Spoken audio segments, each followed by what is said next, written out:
All right, let's jump right in. We're about to unpack a chapter that's basically a map of the entire human story.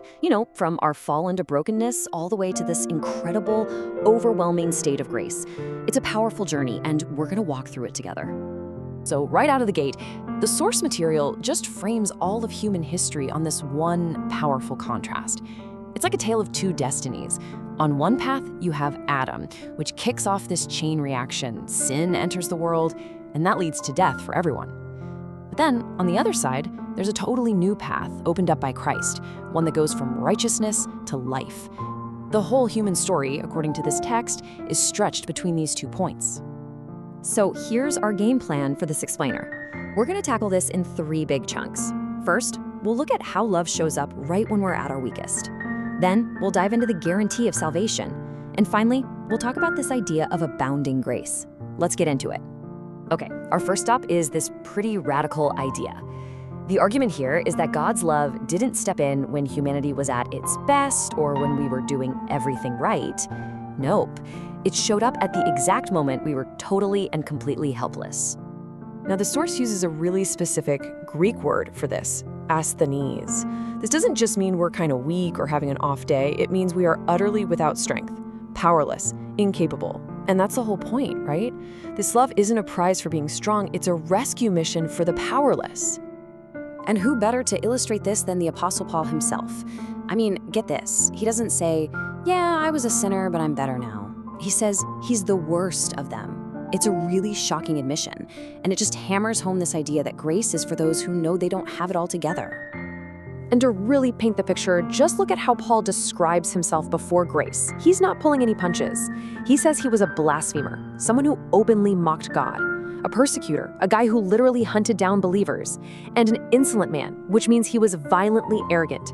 This is the kind of weakness, the kind of hostility that grace met head-on. Okay, let's move on to our second big idea, which kind of builds on the first one. If part 1 was all about our desperate condition, this next part is about the absolute certainty of the solution. The source makes this really strong case for why salvation isn't just a maybe, but a sure thing. And again, there's a key word here, sozo. Now, it means to save, but it's got this extra layer of meaning, like to preserve or to keep safe from something. And in this context, that something is future judgment. So the focus shifts from our past failures to our future security. And the logic here is just airtight. Think about it. The really hard part is already done. I mean, making peace with your enemy, that's way harder than taking care of a friend. So the argument is, if God did the impossibly difficult thing of reconciling with us while we were still his enemies, how much more certain is it that he'll see us through to the end now that we're friends? To make this all click, we get this amazing picture from the Old Testament. Remember Noah? The whole world faced judgment by water, but his family was kept safe. They were sozoed because they were inside the wooden ark. In the exact same way, the cross is presented as this ark. It's the very thing that carries believers safely through the judgment they actually deserved. It's a powerful parallel. And that brings us to our third and final pillar, which is really the climax of the whole argument. This is the idea that grace isn't just a fix for the problem of sin. It's something bigger, more powerful, an overwhelming triumphant force. You gotta love the Greek word for this. It's a mouthful, hyperparasuo. That hyper part at the beginning means over, above, beyond, and the rest means to abound. So this isn't just enough grace. We're talking about a superabundance, a ridiculous, over-the-top, overflowing flood of grace. And this comparison just shows that superabundance perfectly. Look at the cosmic imbalance here. It's not a fair fight. Adam's one mistake kicked off this wave of condemnation for everyone. But Christ's one act of righteousness didn't just balance the scales. It unleashed a far more powerful tidal wave of justification and life. The solution is way, way bigger than the problem.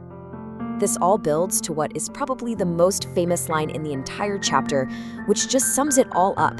Where sin increased, grace increased all the more. It basically says that no matter how bad sin gets, grace will always have the last word. It's a declaration of total victory. The source uses this incredible metaphor of 2 competing kingdoms. Sin wasn't just a series of bad choices. It was a king that reigned over us, and its kingdom always led to death. But now, there's a new king in town. Grace has taken the throne, and its reign leads somewhere completely different: eternal life.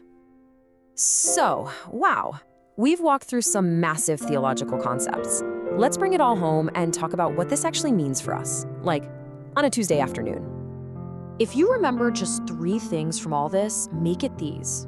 1, God's love was shown to us at our absolute worst, not our best. 2, our security isn't based on how well we're doing, it's based on a finished work.